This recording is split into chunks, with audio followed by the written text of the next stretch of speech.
शिवाय नमस्तुभयम। हम सबको पता है कि 19 जुलाई को सावन से पहले पड़ने वाली जो प्रदोष है वह आ गई है। और अगर आप यह चाहते हो कि आपकी मनोकामना मात्र 3 दिन में पूरी हो जाए तो बस आपको एक कनेर का फूल लेना है।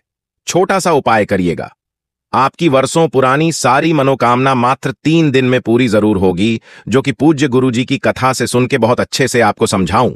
अब वो कनेर का फूल हमें कहां कहां पे चढ़ाना है, कैसे करना है, इन सभी की बात करेंगे, तो वीडियो को पूरा देखिएगा, ठीक है ना। देखो जैसे यहां पे स्क्रीन पे आपको क्या दिख रहा है, कनेर का फूल। देखो कनेर का फूल कई कई कलर में होते हैं, सफेद कलर में होता है, पिंक कलर में होता है और पीले कलर में होता है।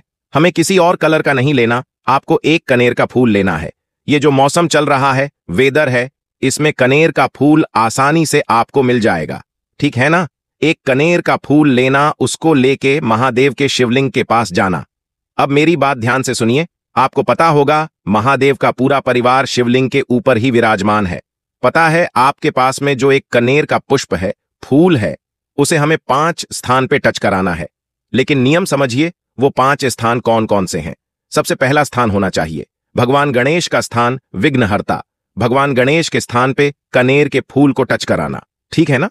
दूसरा स्थान देखो, हर तरीके से नहीं टच कराना। दूसरा स्थान यहां पे चेंज हो जाता है। जो दूसरा स्थान होगा वो आपको माता अशोक सुंदरी के स्थान पे टच कराना है, शिवलिंग के ऊपर, ठीक है ना। 2 जगह टच करा दिया।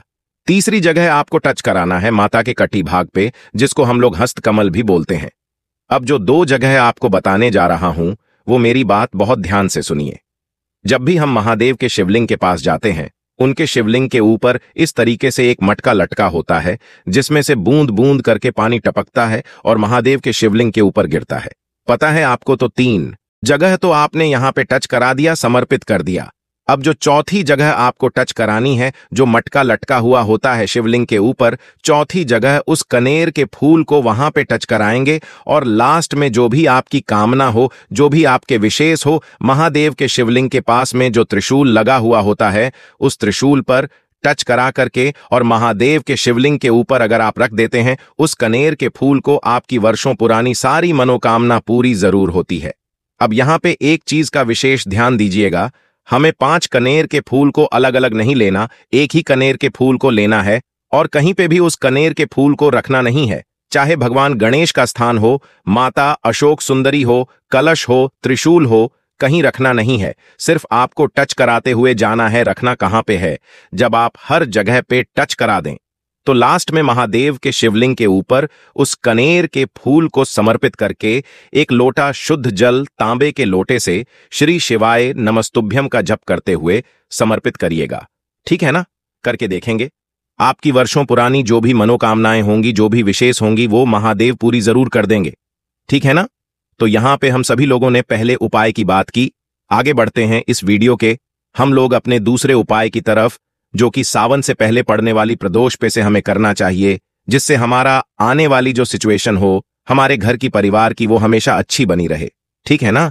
जैसे काफी लोग परेशान होते हैं, भैया हम कभी भी कोई भी काम करते हैं, उस काम में हमें सफलता नहीं मिल पाती।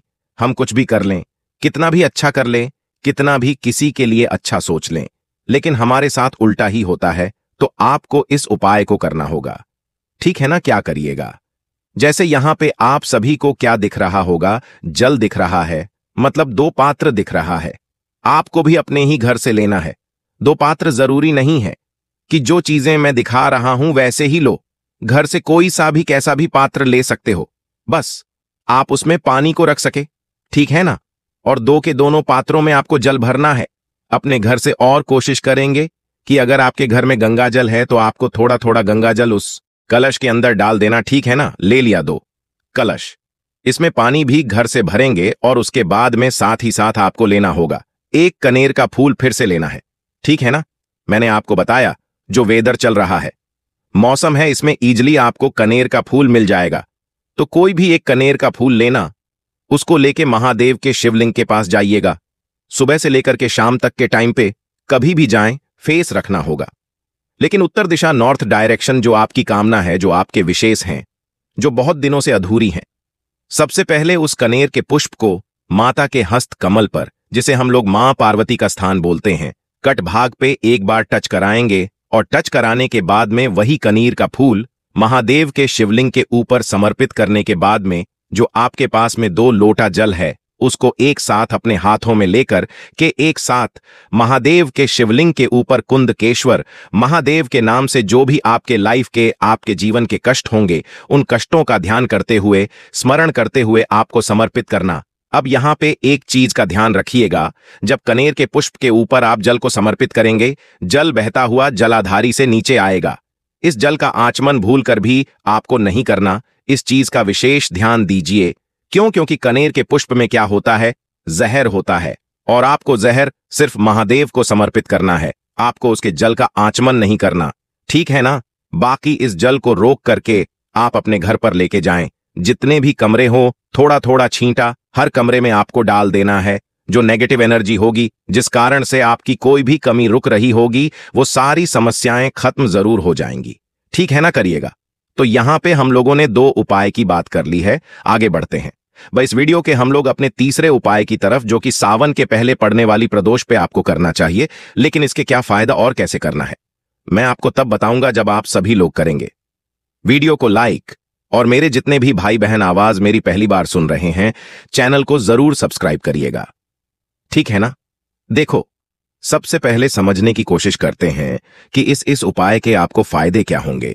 जैसे मान लीजिए कि बहुत सारी परेशानियां आप घर में हैं, जिसकी वजह से आपकी कोई ऐसी इच्छा है जो पूरी ही नहीं हो पा रही, उसके लिए आप बहुत ज्यादा टेंशन में हो, बहुत ज्यादा परेशान रहते हो, तो आपको लेना होगा 2 कनेर का पुष्प। कितने 2 आपको शमी के पत्ते लेने होंगे, कहीं से भी मिल जाए, चाहे आपके घर में हो या फिर बाहर हो, 2 शमी के पत्ते लेना। साथ ही साथ आपको एक बहुत ही प्यारी सी सुंदर सी बेलपत्र भी लेनी है। इस चीज का विशेष ध्यान दीजिएगा, बेलपत्र हमें एक ही लेना है और वो कहीं से कटा फिटा हुआ नहीं होना चाहिए, ठीक। फिर एक तांबे का लोटा लीजिएगा, उस तांबे के लोटे में आपको जल भरना है। जल आपका अपने घर का होगा और इसी कलश के अंदर जो मैंने आपको बेलपत्र दिखाई है उस बेलपत्र को डाल देना। ध्यान रखिएगा, समी पत्र को कलश के अंदर नहीं डालना। देखो, आप बहुत ध्यान से सुनने की कोशिश करिएगा। फेस रखना होगा उत्तर दिशा, नॉर्थ डायरेक्शन, जो आपकी कामना है, जो आपके विशेष हैं। सबसे पहले उस कलश को महादेव के शिवलिंग के पास में रख देना, ठीक है ना। आपके पास में क्या है, 2 आपके पास में समी के पत्ते हैं। उन दोनों समी के पत्तों को एक बार कलश को टच कराएंगे। कलश के जल में टच नहीं कराना, सिर्फ कलश पे टच कराएंगे और टच कराने के बाद में पहली जो समी पत्र रखोगे वो महादेव के शिवलिंग के ऊपर पर रख देना और जो दूसरी सीपत रखोगे जिस जगह से जल नीचे गिरने ही वाला होता है, बिल्कुल एंड पॉइंट पे, पीक पॉइंट पे आपको दूसरा समीपत्र रख देना, ठीक है ना। 2 रख दिया। अब आपको फिर इस कलश को उठाना होगा जिसके अंदर आपने एक बेलपत्र को डाल रखा है, उसको उठा करके पूरा का पूरा जल जो आपकी कामना है, जो आपके विशेष हैं, कुंदकेश्वर महादेव के नाम से महादेव के शिवलिंग के ऊपर अगर आप समर्पित कर देते हैं, जो भी आपकी कामना होगी, जो भी विशेष होंगी, वो शिव शंभु बोले नाथ पूरी जरूर करेंगे। अब यहां पे ध्यान दीजिएगा, जब जल आप चढ़ाओ, जल बहता हुआ जलाधारी से नीचे गिरेगा। इस जल को थोड़ा सा रोक लेना और रोकने के बाद में फिर उस जल का थोड़ा सा आचमन और दोनों आंखों पे लगा लेना। जिस कामना से आप इस उपाय को कर रहे हो, वो विशेष, वो इच्छा महादेव पूरी जरूर कर देंगे, ठीक है ना। करके देखिएगा, बहुत ही इजी सा, बहुत ही आसान सा उपाय था जिससे आपको करना सभी लोगों को है, ठीक। तो यहां पे हम लोगों ने बात कर ली है अपने 3 उपाय की। आगे बढ़ते हैं इस वीडियो के अपने सबसे आखिरी और बहुत ही छोटे से उपाय की। जब भी प्रदोष का दिन आता है ये उपाय मैं आपको याद जरूर दिलाता हूं, ठीक है ना। सबसे पहले समझने की कोशिश करते हैं इस उपाय के बेनिफिट क्या है। कैसा भी कष्ट हो आपके घर का, चाहे वो बीमारी को लेके हो, नौकरी को लेके हो, व्यापार को लेके हो, इच्छा को लेके हो, किसी भी प्रकार का कष्ट होगा वो सारा खत्म होगा, है ना। उसके लिए आपको लेना होगा 5 बेलपत्र, है ना, जो बेलपत्र कहीं से कटी फिटी ना हो। बेलपत्र लेना सिर्फ 5, ठीक। 5 बेलपत्र के साथ में आपको लेना होगा इस तरीके से एक तांबे का लौटा और फिर से वही काम करेंगे, जल भरेंगे अपने घर से और पहुंचेंगे महादेव के शिवलिंग के पास। ठीक है ना? समझने की कोशिश करिएगा। आपके पास में है 5 बेलपत्र और आपके पास में है एक लोटा जल। सबसे पहले ध्यान से समझेंगे कि जो पहली बेलपत्र समर्पित करेंगे वो आपको समर्पित करना है भगवान गणेश के स्थान पे। यहां पे समर्पित करने के बाद में तुरंत ही आपको थोड़ा सा जल अपने कलश से यहां पे चढ़ाना होगा। ठीक है ना? दूसरा काम क्या करेंगे? दूसरा, आपको जो बेलपत्र होगा भगवान कार्तिकी के स्थान पे समर्पित करेंगे और यहां पर भी थोड़ा सा जल चढ़ाएंगे। तीसरी जो बेलपत्र होगी माता अशोक सुंदरी के स्थान पर समर्पित करेंगे और फिर यहां पे भी जल थोड़ा सा चढ़ाएंगे। जो चौथी बेलपत्र होगी माता के हस्त कमल पे समर्पित करेंगे और फिर यहां पे भी जल चढ़ाएंगे। और लास्ट में जो 5वीं बेलपत्र होगी वो महादेव के शिवलिंग के ऊपर समर्पित करके जितना भी बचा हुआ जल आपके कलश में है वो पूरा का पूरा महादेव के शिवलिंग के ऊपर समर्पित करेंगे। जिस जिस जगह पे आप बेलपत्र को समर्पित करेंगे, जिस जिस जगह पे आप अजल को समर्पित करेंगे, उन सभी जगहों पे आपको अपनी मनोकामना, आपको अपने विशेष को जरूर बोलना है, जिससे महादेव खुश हो जाए और आपकी वर्षों पुरानी जो भी मनोकामनाएं हो वो बहुत जल्दी पूरी हो जाए। ठीक है ना? और जीवन के जो कष्ट होंगे वो तो खत्म होंगे। बस एक ही चीज का ध्यान रखिएगा। जैसे आपने मान लीजिए पहली बेल पर चढ़ाई, फिर आपको थोड़ा सा जल चढ़ाना। अब भगवान कार्तिक के स्थान पर चढ़ाया, थोड़ा सा जल चढ़ा दो, फिर यहां पे थोड़ा सा जल चढ़ा दो, फिर यहां पे थोड़ा सा, मतलब जिस जगह पे बेल पत्र चढ़ाओ गा उस जगह पे थोड़ा थोड़ा जल भी समर्पित करते हुए चले जाएंगे। और जल को भी बार बार बदलना नहीं है। जो कलश आपके पास में है उसी कलश में से 5 जगह पे जल चढ़ाना होगा। ठीक, तो मैंने कोशिश की है आप सभी लोगों को बहुत ही प्यार से, बहुत ही अच्छे से समझाने की। बाकी वीडियोस पसंद आ रही हो तो लाइक जरूर करिएगा।